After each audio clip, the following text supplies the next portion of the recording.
आदरणीय जनसमुदायहरू नमस्ते। विशेष गरेर सहकारी पीडित लाखौं दाजुभाइ दिदीबहिनीहरूलाई मेरो विशेष सम्झना छ। सहकारीको बचत फिर्ता गर्नको निमित्त तपाईले उठाउनु भएको आवाज कहाँबाट कहाँ आइपुग्यो मैले भनिरहनु पर्ने अवस्था छैन।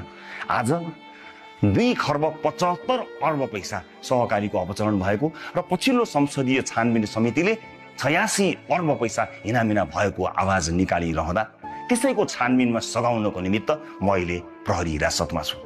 म यहाँ बसेर तपाईहरुको बचतका लागि चिन्तित हुँदै तपाईहरुको बचतका लागि सरकारले ठोसभन्दा ठोस कदम चालोस् भन्ने अपिल त गर्छु नै गर्छु। तर यहाँ आउनुभन्दा अगाडि नै हामीले पार्टीका तर्फबाट गरेका विभिन्न दस्तावेजहरू गरेका विभिन्न प्रक्रियाहरूका बारेमा फेरि पनि तपाईलाई स्मरण गर्न चाहन्छु। सरकारमा रहँदा गरेका विभिन्न कार्यहरूलाई अब यो सरकारले पनि निरन्तरता दिनेछ भन्ने विश्वास मैले लिएको छु।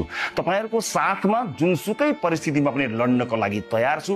चाहे जुनसुकै परिस्थितिको सामना गर्न किन नपरोस्, अन्त्यसम्म जबसम्म तपाईले दुःख गरी जम्मा गर्नु भएको तपाईको बचत फिर्ता हुँदैन तबसम्म तपाईको पक्षमा अग्रपंक्तिमा लडिरहने प्रतिबद्धता म व्यक्त गर्न चाहन्छु। जुनसुकै परिस्थितिमा बसे पनि तपाईहरुलाई साथ छ, सहयोग छ र यो अभियानमा, यो लडाईमा, यो संघर्षमा हाम्रो एकीबद्धता छ, मेरो एकीबद्धता छ भन्ने कुरा स्पष्ट पार्न